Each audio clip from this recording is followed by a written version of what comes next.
मेरा नाम हर्षित है। मैं एक बहुत अमीर और रसूखदार परिवार से हूँ। हम 3 भाई बहन हैं। पापा की बड़ी जायदाद और फैले हुए बिजनेस की वजह से जिंदगी में कभी किसी चीज की कमी महसूस नहीं हुई। मेरी मम्मी का हमेशा से सपना था कि मैं ऊंची पढ़ाई के लिए विदेश जाऊं। उनकी इच्छा का सम्मान करते हुए मैंने अपनी पढ़ाई बाहर से पूरी की और फिर वापस अपने देश लौट आया। भाई बहनों में मैं सबसे बड़ा हूँ। मुझसे छोटी बहन की शादी हो चुकी है और सबसे छोटा भाई अभी अपनी पढ़ाई कर रहा है। जब मैं वापस आया तो मम्मी ने हर माँ की तरह मेरी शादी की बात शुरू कर दी। वो चाहती थी कि जल्दी से जल्दी मेरे सिर पर सेहरा सजे।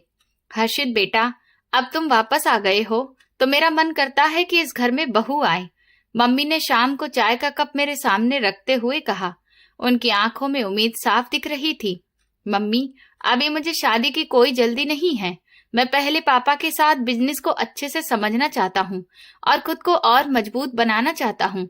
मैंने चाय का घूंट लेते हुए साफ शब्दों में जवाब दिया। मैंने पापा का काम संभाल लिया और दिन रात मेहनत करके उसे और आगे बढ़ाने लगा। मेरा पूरा ध्यान काम पर था, लेकिन मम्मी मानने वाली नहीं थी। वो रोज किसी न किसी लड़की की बात छेड़ देती। एक दिन परेशान होकर मैंने उन्हें साफ साफ कह दिया, मम्मी, अगर आपको मेरी शादी की इतनी जल्दी है तो मेरी एक शर्त है। मैंने सोफे से टिककर सख्त आवाज में कहा, कैसी शर्त बेटा? तुम जैसा कहोगे मैं वैसी ही लड़की ढूंढ लाऊंगी। मम्मी के चेहरे पर खुशी आ गई। मुझे एक बिल्कुल सादगी और साफ चरित्र वाली लड़की चाहिए। ऐसी लड़की जिसे कभी किसी दूसरे लड़के ने उस नजर से देखा भी ना हो। मैंने बहुत गंभीरता से अपनी बात रखी। मैंने विदेश और यहाँ की यूनिवर्सिटी का माहौल देखा था, वहाँ की खुली सोच और लाइफ स्टाइल को समझा था। मैं खुद कई लड़कियों के साथ रिश्ते में रहा था और उनके साथ समय बिताया था। मैंने उन्हें धोखा भी दिया था और उनके जज्बातों से खेला भी था। मेरा मानना था कि जो लड़कियां इतनी आसानी से किसी लड़के की बातों में आ जाती हैं और रिश्ते बनाती हैं, वो कभी भरोसे के लायक नहीं होती। मेरे दिमाग में ये बात हमेशा के लिए बैठ चुकी थी कि मेरी होने वाली पत्नी उन आधुनिक और खुली सोच वाली लड़कियों जैसी बिल्कुल नहीं होगी। मुझे अपने लिए एक बिल्कुल साफ सुथरे चरित्र वाली लड़की चाहिए थी। हर्षित, ये तुम कैसी बातें कर रहे हो? आज के समय में ऐसी लड़की कहाँ मिलेगी जो दुनिया से बिल्कुल अलग हो? मम्मी ने परेशान होकर माथा पकड़ लिया। ये आपकी समस्या है मम्मी। मैं किसी ऐसी लड़की से शादी नहीं करूंगा जिसका अतीत किसी भी तरह से खराब हो या जो किसी के साथ रिश्ते में रही हो। और हाँ, मुझे ज्यादा पढ़ी लिखी या नौकरी करने वाली लड़की भी नहीं चाहिए। मुझे एक ऐसी पत्नी चाहिए जो सिर्फ मेरे लिए हो और मेरी बात माने। मैंने अपना फैसला साफ कर दिया। मम्मी ने मेरी इस सख्त शर्त के बावजूद हार नहीं मानी।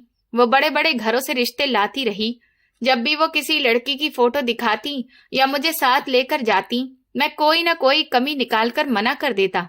बेटा, ये देखो, मलिक साहब की बेटी है, बहुत पढ़ी लिखी है और देखने में भी बहुत सुंदर है। परिवार भी हमारे जैसा ही है। मम्मी ने उम्मीद से फोटो मेरी तरफ बढ़ाई। मम्मी, मैंने पहले ही कहा है, मुझे ऐसी आधुनिक और बाहर घूमने वाली लड़कियां पसंद नहीं हैं। उसके कपड़ों से ही उसकी सोच समझ में आ रही है। मुझे ये रिश्ता मंजूर नहीं है। मैंने फोटो वापस उनकी तरफ बढ़ा दी। मम्मी मेरे लिए रिश्ते देख देख कर थक चुकी थी। हर जगह से निराशा ही मिलती थी क्योंकि मैं हर बार मना कर देता था। मेरी जिद वही की वही थी और मुझे अपने इस रवैये पर कोई पछतावा नहीं था। मैं खुद को हर तरह से परफेक्ट समझता था, इसलिए मुझे लड़की भी परफेक्ट ही चाहिए थी। फिर एक दिन अचानक सब कुछ बदल गया। मम्मी के किसी दूर के रिश्तेदार की शादी थी। मैं आमतौर पर ऐसे समारोह से दूर ही रहता था, लेकिन मम्मी के बहुत कहने पर मुझे उनके साथ जाना पड़ा। शादी में बहुत भीड़ थी, तेज म्यूजिक बज रहा था और लोग इधर उधर घूम रहे थे। मैं एक तरफ खड़ा और इस शोर से परेशान हो रहा था कि तभी मेरी नजर एक कोने में बैठी लड़की पर पड़ी। वो वहां मौजूद बाकी लड़कियों से बिल्कुल अलग थी। जहां बाकी लड़कियां भारी कपड़े और गहनों में सजी हुई थीं, वहीं वो सादगी में भी सबसे अलग और खास लग रही थी। उसका नाम अनाया था। वहां पर मौजूद बाकी की लड़कियां बड़ी बेबाकी से हंस रही थीं और जिन्होंने मॉडर्न कपड़े भी पहन रखे थे और साथ ही दूसरे लड़कों के साथ घुल मिलकर बातें कर रही थी। लेकिन वो अकेली लड़की थी जिसने सलवार सूट पहन रखा था और दुपट्टा भी बहुत सिंपल तरीके से ओढ़ रखा था। उसकी नजरें लगातार झुकी हुई थीं और वो इस पूरे शोर शराबे और दिखावे से दूर एक कोने में सिमटी बैठी थी।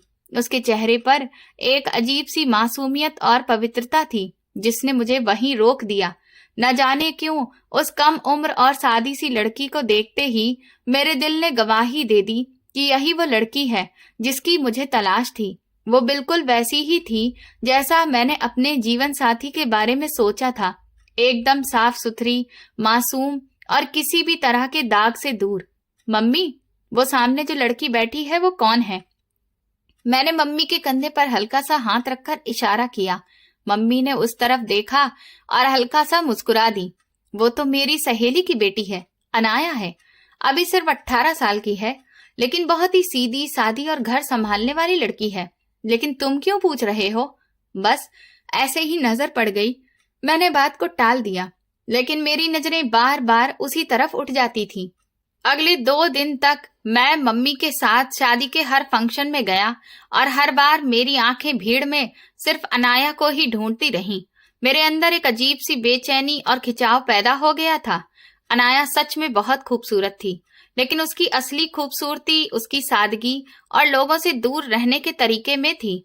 शादी के आखिरी दिन जब हम घर लौट रहे थे तो मैंने गाड़ी चलाते हुए अचानक मम्मी से बात शुरू की। मम्मी, आप काफी समय से मेरे लिए रिश्ता ढूंढ रही हैं ना? मैंने सड़क पर नजर रखते हुए सीधे शब्दों में पूछा। हाँ बेटा, लेकिन तुम तो किसी को पसंद नहीं करते। अब तो मैंने भी कोशिश करना लगभग छोड़ दिया है, मम्मी ने थकी हुई आवाज में कहा। मैंने अपना फैसला कर लिया है।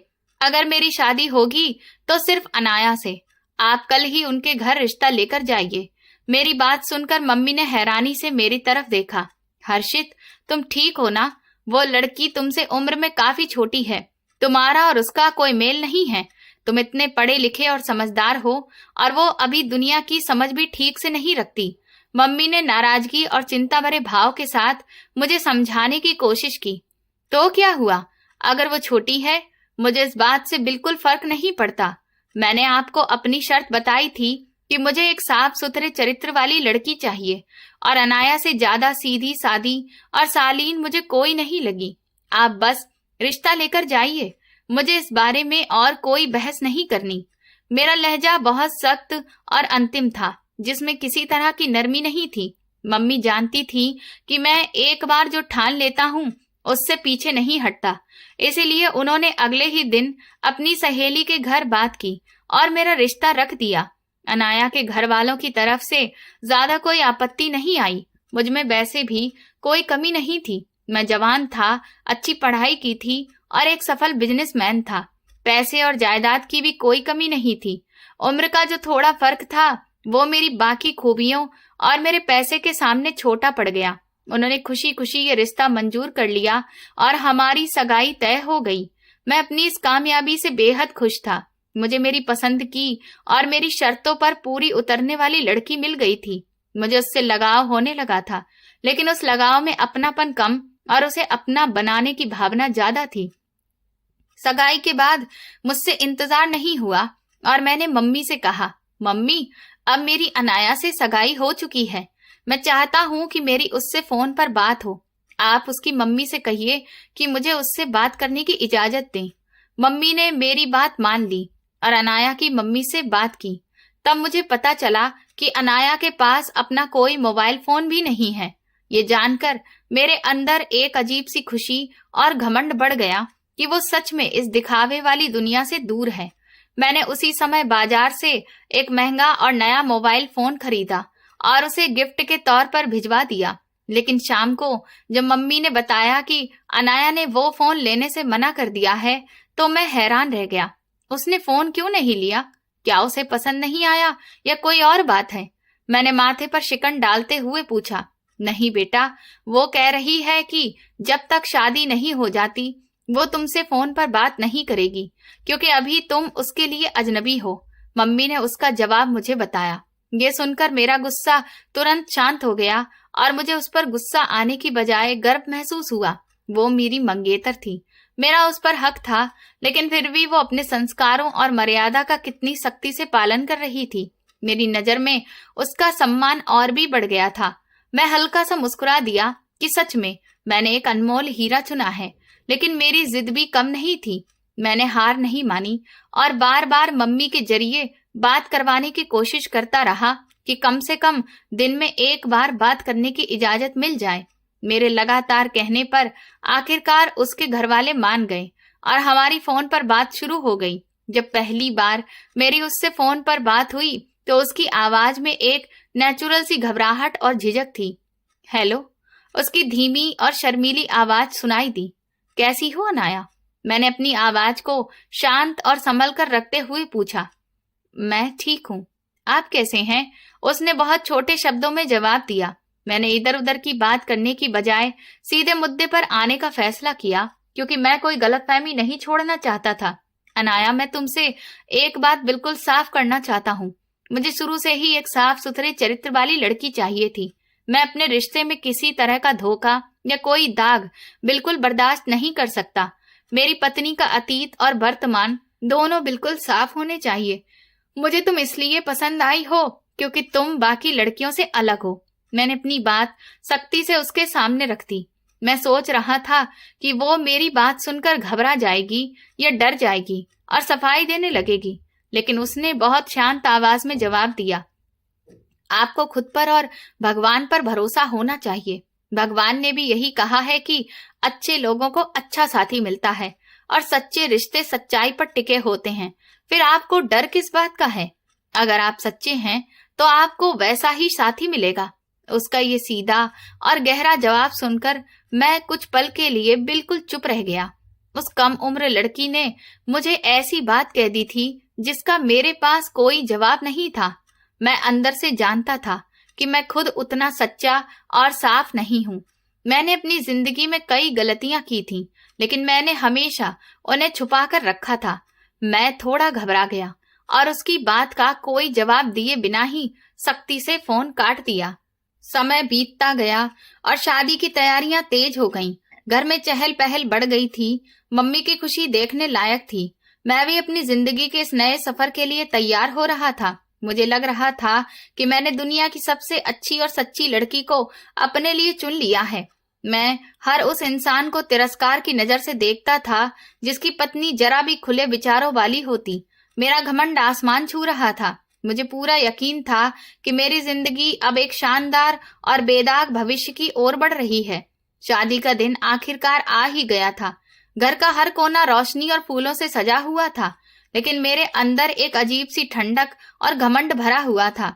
मैं अपने कमरे में आईने के सामने खड़ा होकर अपनी शेरवानी के बटन लगा रहा था और खुद को ध्यान से देख रहा था। मेरे चेहरे पर जीत जैसी मुस्कान थी। आज मैं उस लड़की को अपना बनाने जा रहा था जो मेरी हर शर्त पर खरी उतरी थी। मैंने कमरे का दरवाजा खोला और बाहर हॉल की तरफ बढ़ गया। वहां मम्मी और बाकी रिश्तेदारों की भीड़ लगी हुई थी। मेरा छोटा भाई भी मेहमानों की देखभाल में लगा हुआ था। मैंने बस एक नजर उसकी तरफ डाली और आगे बढ़ गया। हर्षित बेटा, तुम बहुत अच्छे लग रहे हो, किसी की नजर ना लगे। मम्मी ने आगे बढ़कर मेरे माथे को चूमा और उनकी आंखों में खुशी के आंसू चमक उठे। मम्मी, अभी इन भावुक बातों का समय नहीं है। हमें बारात लेकर निकलना चाहिए, देर हो जाएगी। मैंने उनका हाथ हल्के से दबाते हुए शांत लेकिन सख्त आवाज में कहा और बाहर गाड़ी की तरफ बढ़ गया। शादी का हॉल बहुत सजा हुआ था और मेहमानों की भीड़ थी, लेकिन मेरी नजरें सिर्फ उस पल का इंतजार कर रही थी जब पंडित जी मंत्र पढ़ते हुए हमारी शादी की रस्में पूरी कराएंगे। पंडित जी ने मंत्र पढ़ना शुरू किया और फिर मैंने बड़े ही रुतबे और घमंड के साथ अनाया की मांग भरी। फिर हमारे साथ फेरे हुए और फिर हर एक हरकत में मेरा घमंड साफ झलक रहा था। शादी की रस्में पूरी हुई और मैंने एक गहरी सांस ली। अब वो पूरी तरह से मेरी पत्नी बन चुकी थी। विदाई का समय आया तो अनाया अपने पिता से लिपटकर रो रही थी। उसका लाल जोड़ा और उसके चेहरे पर झलकती शर्म और संकोच मुझे एक अजीब सी संतुष्टि दे रहे थे। मैं चुपचाप एक तरफ खड़ा ये सब देखता रहा। उसके आंसुओं या भावनाओं से मुझे कोई खास फर्क नहीं पड़ रहा था, क्योंकि मेरी नजर में ये सिर्फ एक रस्म थी। हम दोनों गाड़ी में बैठे तो वो मेरे पास वाली सीट पर सिमट कर बैठ गई। उसकी सिसकियों की हल्की आवाज गाड़ी के शांत माहौल में साफ सुनाई दे रही थी। रोना बंद करो अनाया, अब तुम मेरी पत्नी हो और मेरे घर जा रही हो। ये कोई रोने का समय नहीं है। मैंने स्टीयरिंग पर अपनी पकड़ और मजबूत करते हुए सख्त लहजे में उसे कहा। मेरी बात सुनते ही उसने तुरंत अपने आंसू पोंछ लिए और सिसकियों को अपने गले में ही रोक लिया। उसकी ये आज्ञाकारिता मुझे अच्छी लगी। मैंने एक नजर उसके झुके हुए सिर पर डाली और फिर अपना ध्यान सामने सड़क पर लगा लिया। घर पहुंचने पर सारी पारंपरिक रस्में निभाई गईं और मम्मी उसे उसके कमरे तक छोड़ आईं। मैं हॉल में सोफे पर बैठा मेहमानों के जाने का इंतजार करता रहा। रात काफी हो चुकी थी और धीरे धीरे घर में सन्नाटा छाने लगा था। मेरा छोटा भाई मेरे पास आया और मेरे कंधे पर हाथ रखकर बोला, भैया बहुत बहुत बधाई हो, आपकी जिंदगी का नया सफर शुरू हो रहा है। उसकी आवाज में हल्की सी घबराहट थी जिसे मैंने उस समय थकान समझकर नजरअंदाज कर दिया। थैंक यू, तुम भी अब जाकर आराम करो, काफी थक गए हो। मैंने उसे हल्के से जवाब दिया और वहां से उठ खड़ा हुआ। जैसे ही मैं अपने कमरे की तरफ जाने वाले रास्ते पर बढ़ा, मेरी नजर एक साइड टेबल पर रखे खाकी रंग के लिफाफे पर पड़ी। उस पर मेरा नाम बड़े अक्षरों में लिखा था। मैं रुक गया और लिफाफा उठा लिया। वो काफी मोटा था और उसे हाथ में लेते ही मेरे मन में एक अजीब सी बेचैनी होने लगी। मैं उसे लेकर सीधे अपने स्टडी रूम में चला गया और कमरे की लाइट जलाकर कुर्सी पर बैठ गया। मेरा दिल बिना वजह तेज धड़कने लगा था। मैंने जल्दी से लिफाफा फाड़ा और उसके अंदर की चीजें मेज पर निकाल दी। अंदर से कुछ रंगीन तस्वीरें और कुछ प्रिंट आउट्स बाहर गिरे। मेरी नजर सबसे पहले उन तस्वीरों पर पड़ी और जैसे मेरे पैरों तले से जमीन खिसक गई। ये तस्वीरें अनाया की थीं। उन तस्वीरों में वो किसी अजनबी लड़के के साथ हंसते हुए और बेहद करीब बैठी नजर आ रही थी। उसने उन तस्वीरों में ट्रेडिशनल कपड़े नहीं बल्कि मॉडर्न कपड़े पहने हुए थे और वो एक आधुनिक खुली सोच वाली लड़की की तरह दिख रही थी। लड़के का चेहरा थोड़ा धुंधला था लेकिन अनाया का चेहरा साफ साफ नजर आ रहा था। तस्वीरों का एंगल और उनकी नजदीकियां ये साफ बता रही थीं कि उनके बीच कुछ ऐसा रिश्ता था जो मुझे मंजूर नहीं था। मेरा दिमाग सुन्न हो गया, मेरे माथे की नसें तन गईं और आंखों में गुस्सा भर गया। मैंने कांपते हाथों से उन कागजों को उठाया। ये व्हाट्सएप चैट्स के स्क्रीनशॉट थे। उनमें लिखी बातें इतनी खुली और गिरी हुई थीं कि मेरे लिए एक एक शब्द पढ़ना भी मुश्किल हो रहा था। उन मैसेजेस में शादी से भागने और मुझे धोखा देने की बातें की गई थीं। नहीं, ये नहीं हो सकता, ये सब झूठ है। मैंने गुस्से से भरी आवाज में वे सारे कागज मेज पर पटक दिए। मेरी सांसें तेज चलने लगीं। मेरा घमंड, मेरी शान और मेरी वो शर्त जो मैंने सबके सामने रखी थी, सब कुछ टूटकर बिखर गया था कि मुझे एक साफ सुथरी लड़की चाहिए। जिस लड़की को मैंने एक अनमोल हीरा समझकर अपनाया था, वो तो जैसे मेरे सामने एक धोखा बनकर खड़ी थी। मेरे अंदर गुस्से और बदले की आग भड़क उठी। मैंने सारी तस्वीरें और प्रिंट्स एक साथ मुट्ठी में दबाए और स्टडी रूम से तूफान की तरह बाहर निकल पड़ा। मैं सीधे अपने बेडरूम के दरवाजे तक पहुंचा और उसे जोर से लात मारकर खोल दिया। दरवाजा दीवार से टकराकर जोर की आवाज के साथ खुला। कमरे के बीचों बीच फूलों से सजे बिस्तर पर अनाया बैठी थी। दरवाजे की आवाज से वो बुरी तरह घबरा गई और तुरंत खड़ी हो गई। उसके चेहरे पर डर और हैरानी साफ नजर आ रही थी। मैं तेज कदमों से उसके पास गया और उसके सामने खड़ा हो गया। मेरी सांसें बेकाबू थीं। मैंने अपनी मुट्ठी खोली और सारी तस्वीरें और चैट्स उसके चेहरे पर फेंक दी। कागज हवा में उड़ते हुए फर्श पर बिखर गए। ये क्या है अनाया? मेरी आवाज कमरे में गूंज उठी। मेरे लहजे में इतनी सख्ती थी कि किसी का भी दिल दहल जाए।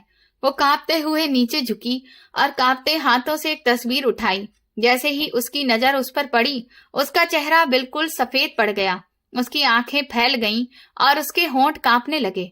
ये मैं नहीं हूँ, ये सब झूठ है। उसकी आवाज गले में ही अटक गई और उसने बेबसी से मेरी तरफ देखा। तुम्हारी हिम्मत कैसे हुई मुझसे झूठ बोलने की और मेरे सामने ये नाटक करने की? मैंने गुस्से में उसका हाथ जोर से पकड़ लिया और अपनी तरफ खींच लिया। मेरा गुस्सा अब काबू से बाहर हो चुका था। मुझे दर्द हो रहा है हर्षित, मेरी बात सुनिए। भगवान की कसम, ये तस्वीरें मेरी नहीं हैं। मैंने कभी किसी अजनबी लड़के से बात तक नहीं की। वो दर्द से कराहते हुए रो पड़ी और मेरे हाथ से अपना हाथ छुड़ाने की कोशिश करने लगी। तुम जैसी चरित्रहीन औरतों का यही तरीका होता है। पहले गलती करती हो और फिर आंसू बहाकर खुद को बेचारी साबित करने की कोशिश करती हो। मैंने तुमसे फोन पर साफ कहा था कि मुझे एक साफ सुथरे चरित्र वाली लड़की चाहिए और तुमने मुझे भरोसा दिलाया था, लेकिन तुमने झूठ बोला। तुमने मेरे विश्वास का मजाक बनाया। मैंने उसके बाजू को जोर से झटका दिया और उसे बिस्तर पर धकेल दिया। वो बिस्तर पर गिरते ही जोर जोर से रोने लगी। उसका लाल जोड़ा बिखर गया था और उसका सारा श्रृंगार आंसुओं में बहता जा रहा था। उसकी यह हालत देखकर भी मुझे जरा सा भी तरस नहीं आया, बल्कि मेरा गुस्सा और बढ़ता जा रहा था। मेरी नजर में वो एक अपराधी थी जिसने मेरे भरोसे और मेरी इज्जत के परखच्चे उड़ा दिए थे। हर्षित, ये कोई साजिश है। किसी ने जानबूझकर आपको मेरे खिलाफ भड़काने के लिए ये सब किया है। इन तस्वीरों को ध्यान से देखिए, ये नकली हो सकती हैं। मैं तो घर से बाहर तक नहीं निकलती। मेरा किसी के साथ कोई रिश्ता कैसे हो सकता है? उसने हाथ जोड़कर मेरे सामने रोते हुए अपनी सफाई दी। बकवास बंद करो अपनी, मैंने जोर से चिल्लाकर उसे चुप करा दिया। ये सबूत साफ बता रहे हैं कि तुम कैसी हो और तुम अभी भी इतनी हिम्मत से मेरे सामने खड़ी होकर खुद को निर्दोष बता रही हो। तुमने मेरे साथ ऐसा धोखा किया है जिसकी माफी इस दुनिया में तो क्या, मरने के बाद भी नहीं मिलेगी। मैंने गुस्से में पास रखी कुर्सी को लात मारी और वो दूर जा गिरी। कमरे का सारा शांत और सजा हुआ माहौल अब किसी युद्ध के मैदान जैसा लग रहा था।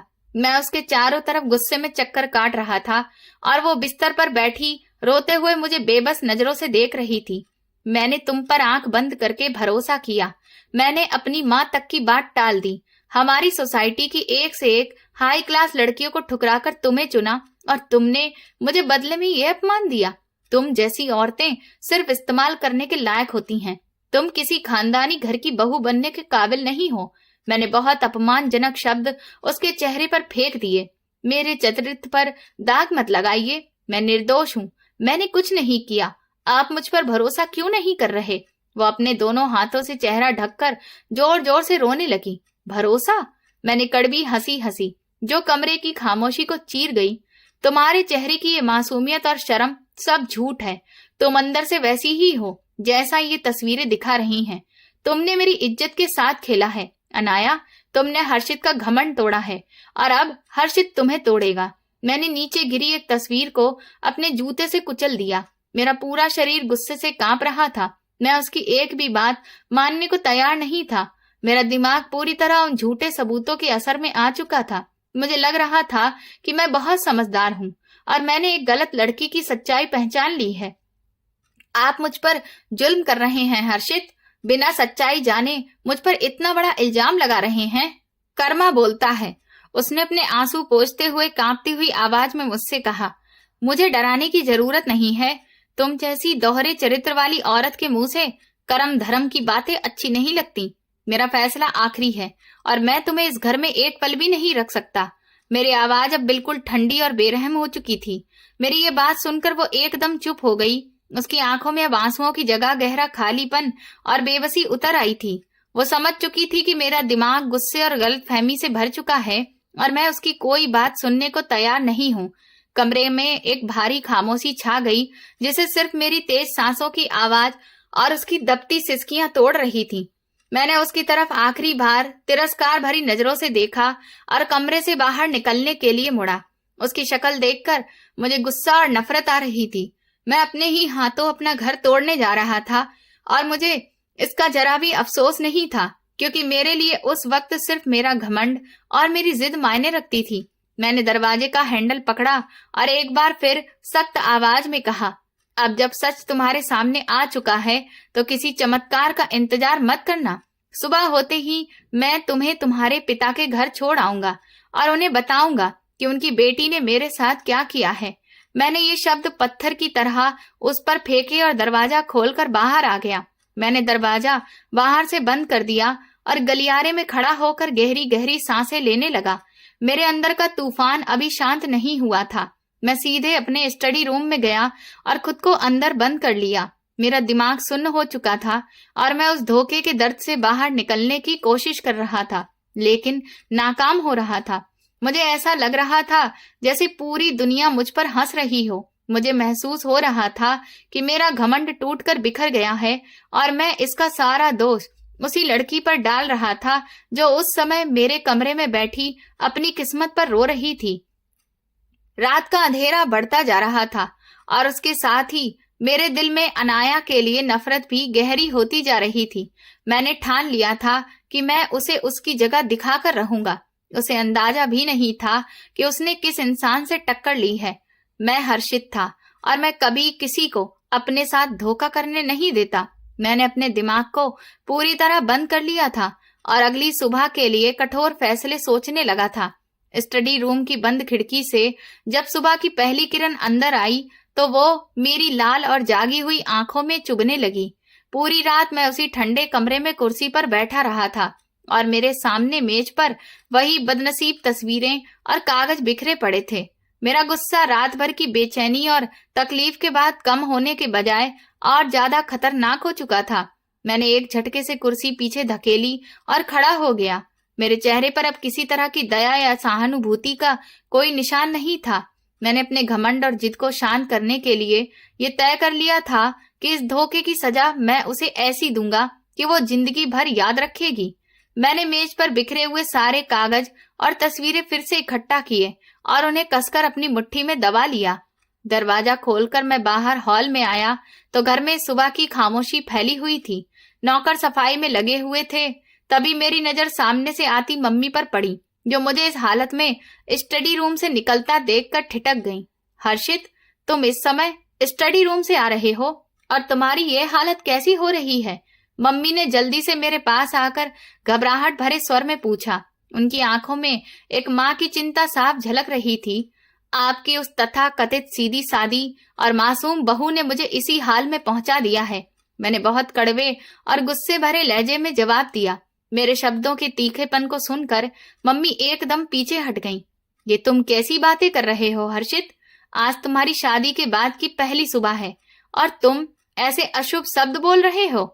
मम्मी ने अपने सीने पर हाथ रखते हुए दुख और नाराजगी से कहा। उनके चेहरे पर कल की खुशी के निशान अभी भी थे, जो अब धीरे धीरे मिट रहे थे। ये सारी खुशियां और रस्में एक दिखावा थी मम्मी, जिसका सच कल रात ही सामने आ गया। मैंने अपनी मुट्ठी में दबे हुए कागज उनके सामने दिखाते हुए सख्ती से कहा। मेरी आवाज इतनी तेज और कठोर थी कि पास खड़े नौकर भी घबराकर पीछे हट गए। क्या मतलब है तुम्हारा? साफ साफ बताओ, क्या हुआ है? अनाया के साथ कोई झगड़ा हुआ है क्या? मम्मी ने कांपते हुए हाथों से मेरे हाथ से कागज लेने की कोशिश की। वो पूरी तरह घबरा चुकी थी। उसने मेरे साथ कोई झगड़ा नहीं किया। उसने मुझे धोखा दिया है, ऐसा धोखा जिसकी माफी इस दुनिया में तो क्या कभी नहीं मिल सकती। मैंने वो सारे कागज और तस्वीरें उनके हाथ में दे दी। मेरी आंखों में उस समय सिर्फ गुस्सा और बदले की आग थी। मम्मी ने कांपते हुए हाथों से उन तस्वीरों को देखा तो जैसे उनके पैरों तले जमीन खिसक गई। उनका चेहरा पल भर में पीला पड़ गया और वो हैरानी से कभी तस्वीरों को देखती तो कभी मेरी तरफ। ये सब क्या है हर्षित? ये अनाया की तस्वीरें किसके साथ हैं और ये उसने कैसे कपड़े पहन कर रखे हैं? मम्मी की आवाज बुरी तरह कांप रही थी और वो जैसे गिरते हुए सोफे पर बैठ गईं। उनकी हालत देखकर भी मेरे अंदर जरा सा भी तरस नहीं आया, क्योंकि मेरा अपना घमंड पूरी तरह टूट चुका था।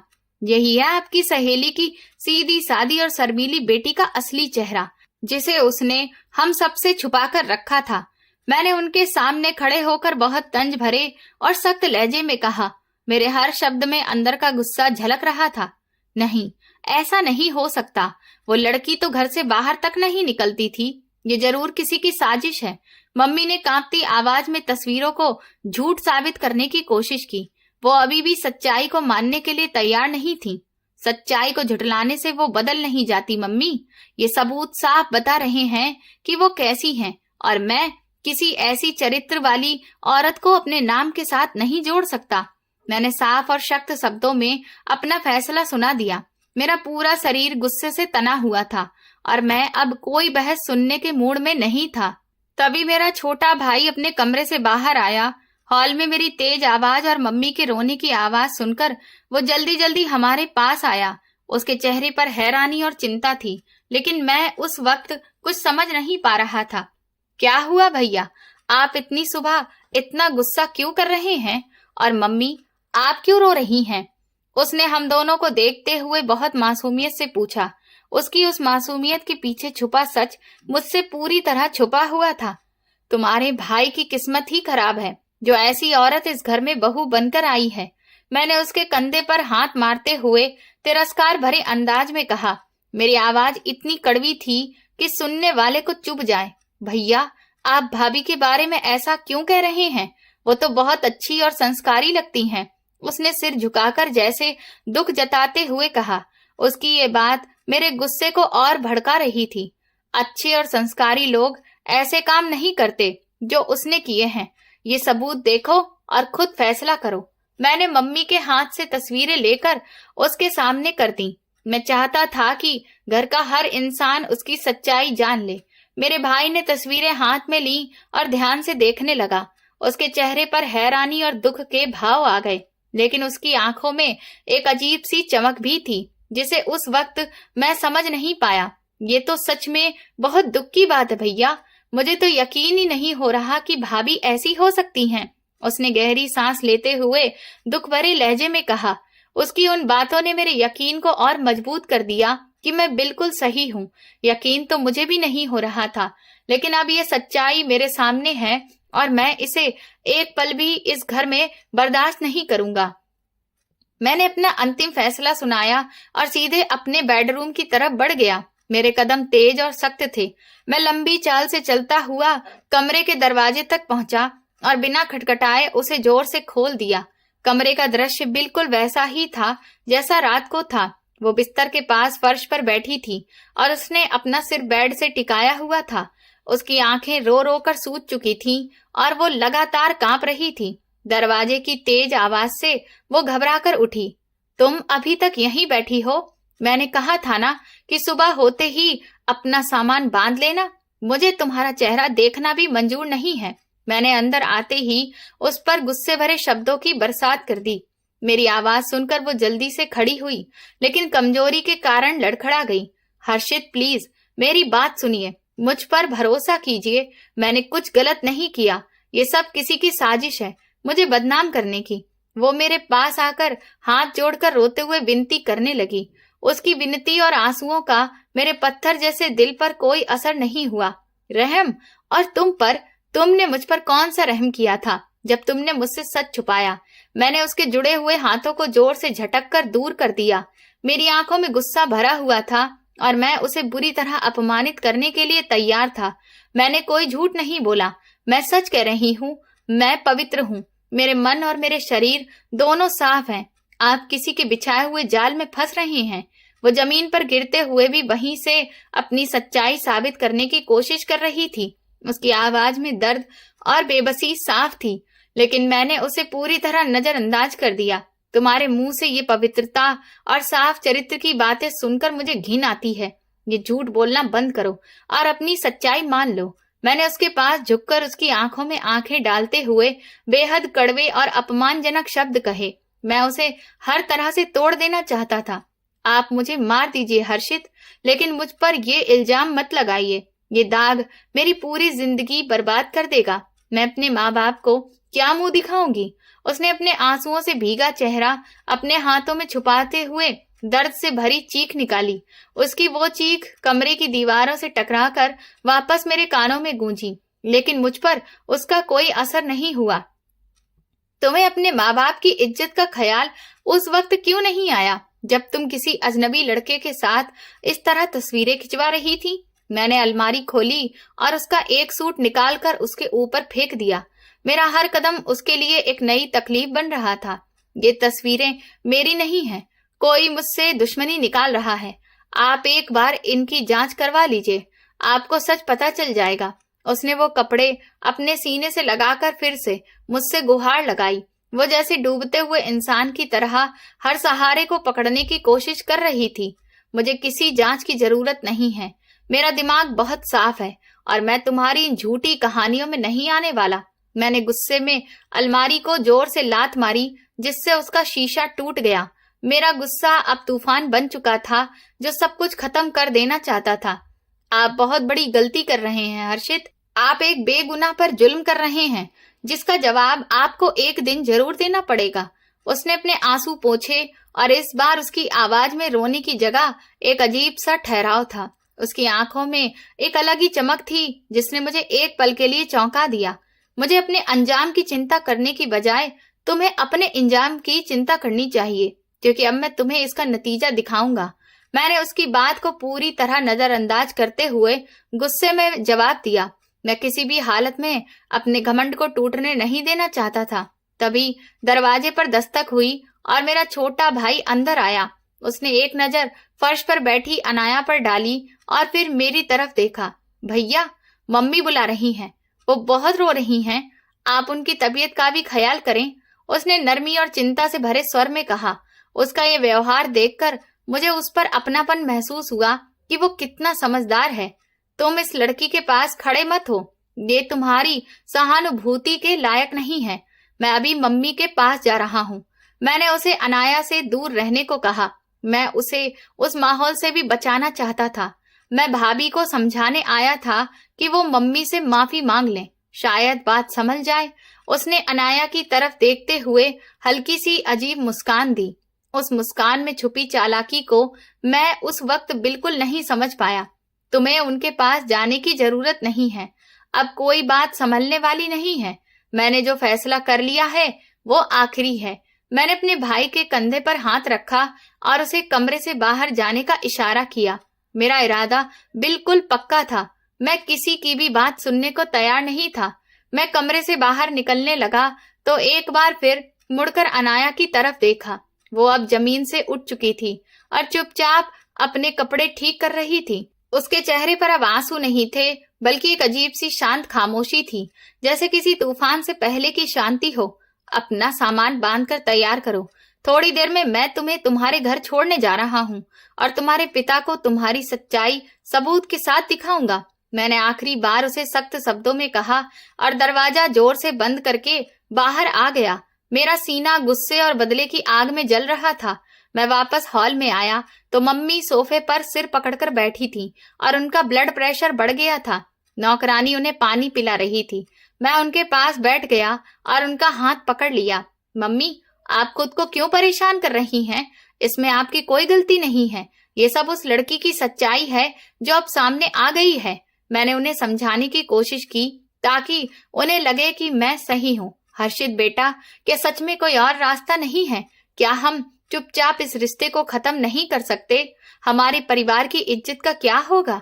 मम्मी ने रोते हुए मुझसे कहा कि मैं कोई तमाशा ना बनाऊं। उनकी चिंता सिर्फ हमारी इज्जत को लेकर थी। इज्जत तो उसने कल रात ही खत्म कर दी है। अब मैं उसे इतनी आसानी से नहीं छोड़ूंगा। उसने अपने किए की सजा जरूर मिलेगी। मैंने दांत भींचते हुए जवाब दिया और वहां से उठ गया। अब मेरा दिमाग सिर्फ बदले के बारे में सोच रहा था और मैं हर हद पार करने के लिए तैयार था। कुछ ही समय पहले की बात है जब मेरे सिर पर घमंड और जिद सवार थी। मैं अपने कमरे में खड़ा था और वो मेरे सामने फर्श पर बैठकर रो रही थी। मैंने उस पर गलत होने का आरोप लगाया था और वो खुद को निर्दोष साबित करने की कोशिश कर रही थी। मैं निर्दोष हूँ हर्षित, मेरी बात पर विश्वास करें। मैं सच में साफ सुथरी हूँ। मेरे साथ अन्याय हुआ है। वो रोते हुए मेरे पैरों में गिर गई और मेरे जूतों को अपने आंसुओं से भिगोने लगी। उसकी सिसकियां कमरे की दीवारों से टकरा रही थी। तुम जैसी औरतों का यही नाटक होता है। बताओ, तुम पर जुल्म किसने किया है? मैंने घृणा से अपना पैर पीछे खींचते हुए सख्त आवाज में पूछा।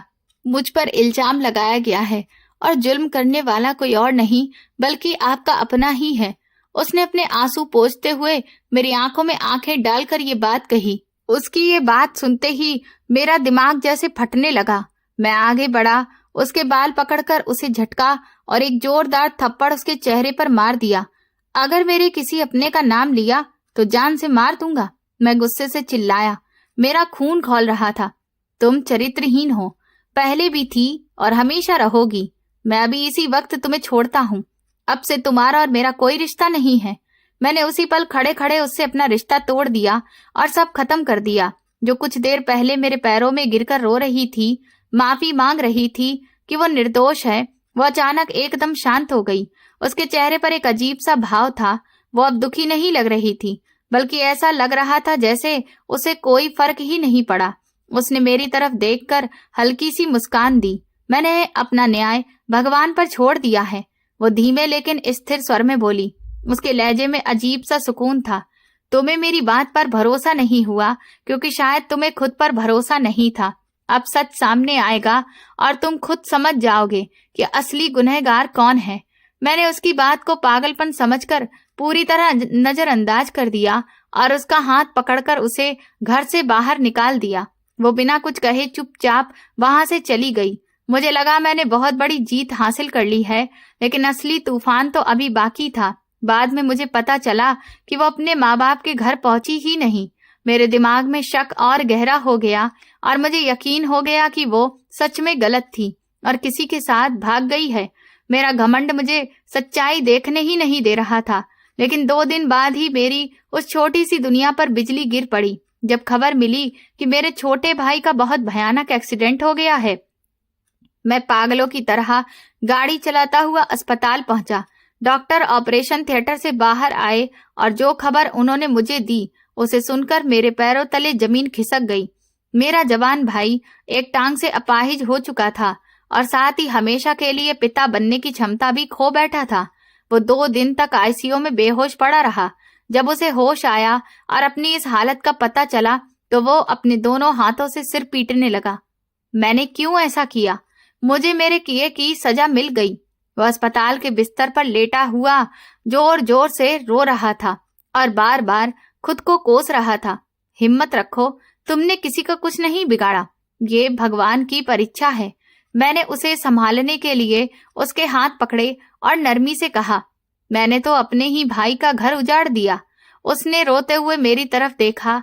उसकी आंखों में गहरा पछतावा था। तुम क्या कह रहे हो? होश में हो या नहीं? किसका घर बर्बाद किया तुमने? मैंने हैरानी से उसे झकझोरा। भाभी निर्दोष थीं। जो तस्वीरें और कहानियां आपको दिखाई गई थीं, वो सब झूठ था। उसने रोते रोते सच बता दिया और मेरी रूह तक कांप उठी। मैं आपकी पत्नी को पहले से पसंद करता था, लेकिन मैंने कभी घर वालों से नहीं कहा क्योंकि पहले आपकी शादी होनी थी। मैं चाहता था कि आपकी शादी हो जाए, फिर मैं अपनी बात रखूंगा। लेकिन जिस लड़की को मैं चाहता था उसी से आपका रिश्ता तय हो गया। मैं हैरान खड़ा था। मेरे मुंह से एक शब्द भी नहीं निकल रहा था। मैंने उसे कई बार समझाने की कोशिश की। मैं आपके रिश्ते का फायदा उठाकर उससे मिलने जाता रहा। उसके घर वालों को सच्चाई नहीं बताई और देवर होने का बहाना बनाकर उससे मिलता था। कहता था कि मुझे मम्मी ने भेजा है। वो अपने गुनाह कबूल कर रहा था और मेरा खून खौल रहा था। मैं उसे धमकाता था कि अगर उसने शादी से इनकार नहीं किया तो मैं उसे बदनाम कर दूंगा, यहाँ तक कि शादी के बाद ही उसे छोड़ दिया जाएगा। लेकिन वो हमेशा कहती थी कि जो भगवान ने उसके लिए चुना है वही सही है। उसने गहरी सांस ली और चेहरा छुपाकर रोने लगा। सच में मैंने ही सब किया। मैंने ही उसे बदनाम किया, उसे गलत साबित किया और आज मुझे मेरे किए की सजा मिल गई। वो रो रहा था और मैं वहीं खड़ा पत्थर की तरह जड़ हो गया था। मेरे पैरों तले जमीन खिसक चुकी थी। ऐसा लग रहा था जैसे मैं खुद को पहचान ही नहीं पा रहा हूँ। मैं खुद कभी सच्चा नहीं रहा। मैंने अपनी जिंदगी में कई गलतियां की थी, इसलिए शायद मुझे वो सच्चा और साफ रिश्ता मिलना ही नहीं था। भगवान का नियम बिल्कुल सही है कि अच्छे लोगों को अच्छा साथी मिलता है। पहले भी इस बात पर भरोसा था, लेकिन अब ये सच्चाई पूरी तरह सामने आ चुकी थी। मेरी अपनी गलतियों ने मुझे एक सच्चे रिश्ते से दूर कर दिया था। मैंने उसके साथ बहुत बड़ा अन्याय किया था। उसी दिन से मैं पागलों की तरह उसे ढूंढने लगा। अब मेरा उसके साथ कोई रिश्ता नहीं बचा था। मैं जानता था कि वो मुझे नहीं मिलेगी क्योंकि मैं उसकी नजरों में खत्म हो चुका था। मैंने खुद ही उससे रिश्ता तोड़कर उसके लिए सारे रास्ते बंद कर दिए थे, लेकिन फिर भी मेरा दिल यही चाहता था कि मैं एक बार उसके पैरों में गिरकर उससे माफी मांग लूं। उसके घर वाले भी उसे हर जगह ढूंढ रहे थे। मेरी जातियों की वजह से उन्होंने मेरे खिलाफ केस भी दर्ज करवा दिया था, लेकिन मेरे पास इतना पैसा था कि मैं एक दिन के लिए भी जेल नहीं गया। फिर भी मेरा जमीर मुझे हर पल कोसता रहता था। मैं अंदर से बिल्कुल टूट चुका था, जैसे एक जिंदा लाश बन गया हूँ। बहुत दिनों की थकाने वाली तलाश के बाद वो मुझे शहर के एक महिला आश्रम में मिली। मैं उसके सामने एक अपराधी की तरह सिर झुकाए खड़ा था। मुझे माफ कर दो अनाया, मुझसे बहुत बड़ी गलती हो गई। मैंने तुम्हारी सच्चाई को समझा ही नहीं। मेरी आवाज में गहरा पछतावा था। मैंने आपको उसी दिन माफ कर दिया था हर्षित जी, जब आपने मुझे उस घर से निकाल दिया था। उसके चेहरे पर एक अजीब सा सुकून और आत्मविश्वास था। लेकिन जिस रिश्ते में भरोसा नहीं होता वो रिश्ता कभी टिक नहीं सकता। आपको मुझ पर नहीं, अपने घमंड पर भरोसा था। उसके इन शब्दों ने मुझे अंदर तक तोड़ दिया। उस दिन मुझे समझ आया कि किसी के चरित्र पर आरोप लगाना सिर्फ एक शब्द नहीं होता, ये किसी की पूरी जिंदगी बर्बाद कर सकता है। लेकिन सबसे बड़ा धोखा वही होता है जो अपने ही देते हैं, जैसा मेरे भाई ने मेरे और उसके साथ किया। आज अनाया एक मजबूत और आत्मनिर्भर महिला बन चुकी थी, जिसने जिंदगी की हर मुश्किल का अकेले सामना किया था। लेकिन मैं अंदर से पूरी तरह टूट चुका था। उसके बाद मैंने आज तक शादी नहीं की, क्योंकि मुझे लगता है कि मैं किसी सच्चे और अच्छे रिश्ते के लायक ही नहीं हूँ। दोस्तों, किसी भी रिश्ते की नींव भरोसे और धैर्य और सच्चाई पर टिकी होती है, ना कि शक, घमंड और जल्दबाजी में लिए गए फैसलों पर। बिना सच्चाई जाने किसी के चरित्र पर आरोप लगाना उसकी पूरी जिंदगी बर्बाद कर सकता है और बाद में इंसान के हाथ में सिर्फ पछतावा ही आता है। साथ ही ये कहानी हमें ये भी सिखाती है कि इंसान को दोहरे मापदंड नहीं रखने चाहिए। जैसे कि हर्षित ने खुद तो अपनी जिंदगी में आधुनिक जीवन जिया, गलतियां भी की और रिश्ते भी बनाए, लेकिन पत्नी के रूप में उसे एकदम निष्कलंक और संस्कारी लड़की ही चाहता था। जो इंसान खुद गलतियां करता है उसे दूसरों को कसौटी पर कसने से पहले अपने व्यवहार को देखना चाहिए। ठीक वैसे अपने गिरेबान में झांकना चाहिए। सच ये है कि रिश्ते बराबरी, सम्मान और समझ से चलते हैं और असली संस्कार दिखावे या कपड़ों से नहीं, बल्कि इंसान की सोच और व्यवहार से पहचाने जाते हैं। तो दोस्तों, आप लोग किस शहर से हमारी ये कहानी सुन रहे हैं, प्लीज कमेंट बताएं। और आपको अगर कहानी पसंद आई हो तो वो भी कमेंट करें। इस वीडियो को लाइक करें, शेयर करें और हाइप दें। साथ ही चैनल को सब्सक्राइब करना ना भूलें। और अगर आपको मेरी मेहनत पसंद आई हो तो मुझे सुपर थैंक्स देकर अपना प्यार और सपोर्ट जरूर दिखाएं, ताकि मैं आपके लिए ऐसी ही शानदार कहानियां लाती रहूं। ये कहानी पूरी तरह से काल्पनिक है और इसका उद्देश्य केवल मनोरंजन और सामाजिक संदेश देना है। इस कहानी के सभी पात्र, स्थान और घटनाएं लेखक की कल्पना पर आधारित हैं। यदि किसी व्यक्ति, स्थान या घटना से इसकी कोई समानता पाई जाती है तो वो मात्र संयोग माना जाएगा। इस कहानी का उद्देश्य किसी की भावनाओं को ठेस पहुंचाना या किसी विशेष व्यक्ति, वर्ग या समाज को आहत करना नहीं है, बल्कि रिश्तों में भरोसा, समझ और सही निर्णय लेने का संदेश देना है। धन्यवाद।